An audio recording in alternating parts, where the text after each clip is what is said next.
Bismillahirrahmanirrahim. Assalamualaikum warahmatullahi wabarakatuh. Hai sobat pelajar, bagaimana kabar kalian?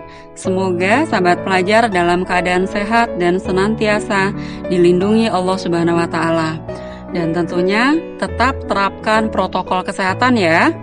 Selalu memakai masker jika keluar, rajin mencuci tangan dengan menggunakan sabun dengan air mengalir, menjaga jarak, serta hindari kerumunan. Sebelum ke materi, kita refleksi dulu ya. Bismillahirrahmanirrahim. Siapa yang menempuh jalan untuk mencari ilmu, maka Allah akan mudahkan baginya jalan menuju surga.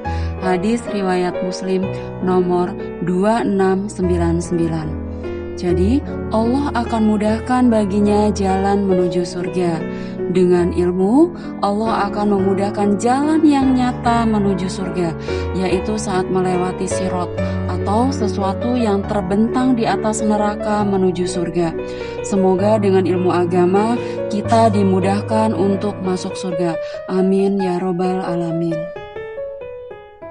Baik sahabat pelajar, kita ketemu lagi di materi kedua, masih membahas tentang ketergantungan antar ruang dan pengaruhnya terhadap kesejahteraan masyarakat.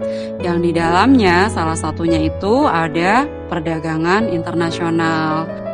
Oke, tujuan pembelajaran kita pada hari ini adalah yang pertama, didik dapat mendeskripsikan pengertian perdagangan internasional dengan rasa percaya diri. Kemudian yang kedua, peserta didik dapat mendeskripsikan faktor-faktor yang mempengaruhi perdagangan internasional dengan rasa percaya diri. Dan yang terakhir, peserta didik dapat mendeskripsikan manfaat perdagangan internasional dengan santun. Nah, itulah tujuan pembelajaran kita pada hari ini. Oke, kita lanjut ya. Coba kalian perhatikan gambar ini. Nah, kegiatan ini menunjukkan bahwa kegiatan menurunkan barang di pelabuhan yang berasal dari negara lain merupakan bagian kegiatan perdagangan internasional. Tidak ada negara yang dapat menghasilkan kebutuhan sendiri. Misalnya, Amerika sebagai negara superpower tidak mampu memenuhi kebutuhan negara sendiri karena ada barang-barang tertentu yang tidak mereka hasilkan. Amerika tidak dapat memproduksi minyak sehingga mereka membeli minyak dari Timur Tengah. Dan sebaliknya, negara Timur Tengah juga membutuhkan barang dari negara lain. Tidak ada negara yang dapat memenuhi kebutuhan negaranya sendiri. Barang yang dihasilkan oleh negara yang satu berbeda dengan barang yang dihasilkan oleh negara lain. Perbedaan inilah yang menimbulkan pertukaran hasil antara satu negara dan negara lain. Oke, berikutnya mengenai perdagangan antar negara ini kan terdapat barang-barang keluar dan masuk dari suatu negara ke negara lain ya. Artinya, negara yang kelebihan barang akan mengirimkan barangnya ke negara lain. Mengirimkan atau menjual barang ke negara lain disebut dengan ekspor. Pelaku ekspor disebut eksportir. Masuknya barang dari negara lain disebut dengan impor. Nah, pelaku impor disebut dengan importir. Dengan demikian, dalam perdagangan antar negara terdapat arus barang masuk dan arus barang keluar. Secara tidak langsung dalam perdagangan antar negara terjadi tukar-menukar barang antar negara. Jadi dapat disimpulkan bahwa perdagangan internasional adalah proses pertukaran barang dan jasa antara dua negara atau lebih dengan tujuan mendapatkan keuntungan atau laba. Oke sobat pelajar, kita selanjutnya akan membahas mengenai faktor yang mendorong terjadinya perdagangan internasional. Oke, simak ya. Faktor yang mendorong terjadinya perdagangan internasional antara lain sebagai berikut. Yang pertama, perbedaan sumber daya alam yang dimiliki oleh setiap negara. Jadi, sumber daya alam yang dimiliki oleh masing-masing negara tidak sama dan mengakibatkan perbedaan hasil produksi dari negara tersebut. Contohnya begini, Arab Saudi itu tidak mampu menghasilkan sayur mayur, maka mereka mengimpor dari negara di kawasan Asia yang dapat menghasilkan sayur mayur. Indonesia memiliki peluang untuk menjual hasil dari hutan ke negara lain. Oleh karena itu, Indonesia mampu menghasilkan barang tersebut yang didukung oleh ketersediaan sumber daya alam. Keunggulan yang dimiliki oleh suatu negara dilihat dari keunggulan sumber daya alam disebut dengan keunggulan absolut atau absolute advantage. Nah, apa sih keunggulan absolut itu? Keunggulan absolut adalah kemampuan suatu negara untuk memproduksi barang atau jasa yang tidak dapat diproduksi oleh negara lain. Nah, itu yang dinamakan dengan absolute advantage atau keunggulan absolut. Nah, faktor yang kedua adalah perbedaan tingkat kualitas sumber daya manusia. Ketersediaan sumber daya alam tentunya memerlukan daya dukung kemampuan sumber daya manusia. Suatu negara yang mempunyai sumber daya manusia yang dilihat terutama dari segi kualitas, maka akan menghasilkan barang dan jasa dengan mutu atau kualitas yang lebih baik. Oke.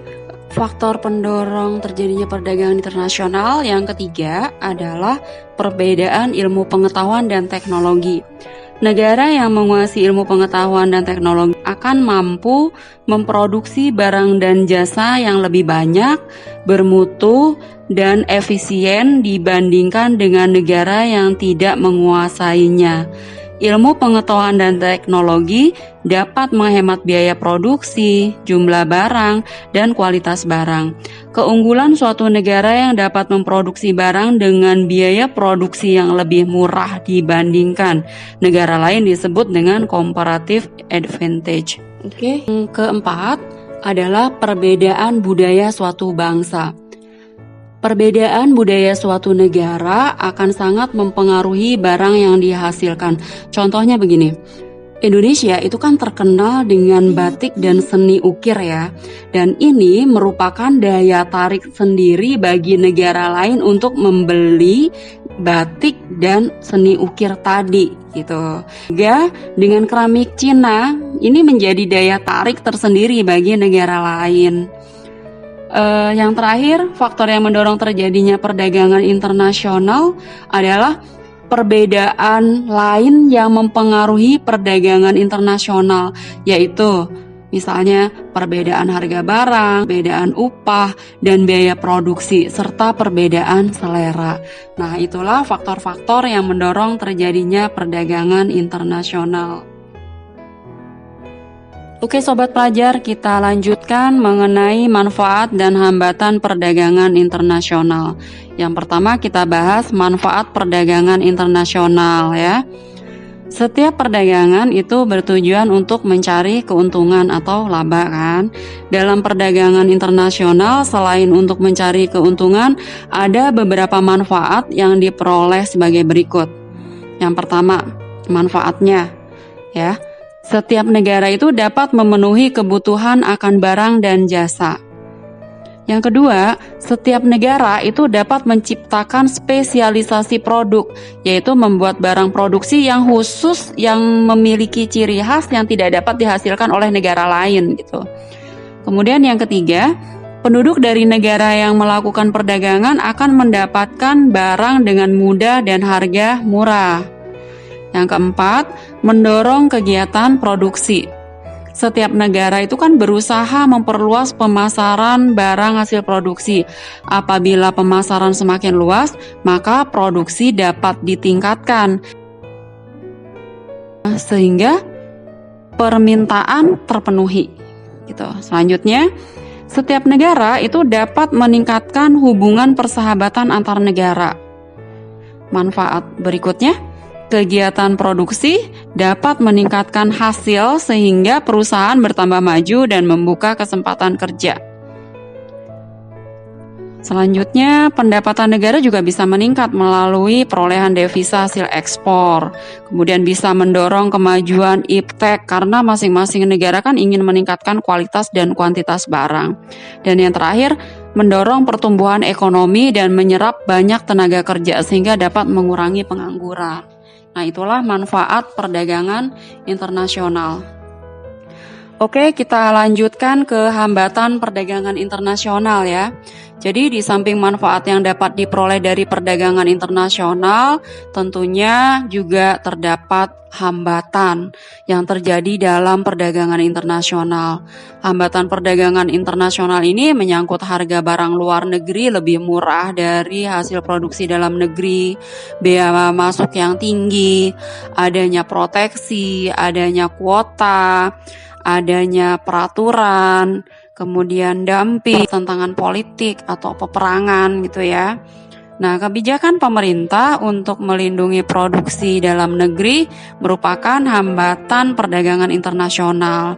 Kebijakan untuk melindungi produk dalam negeri disebut dengan proteksi. Misalnya, pemerintah Indonesia yang mengenakan tarif tinggi untuk impor kain yang berasal dari Cina agar harga kain tersebut menjadi mahal, sehingga kain yang dihasilkan oleh Indonesia harganya lebih murah. Kemudian yang kedua, kuota. Kuota merupakan kebijakan untuk membatasi jumlah ekspor dan impor barang dari suatu negara.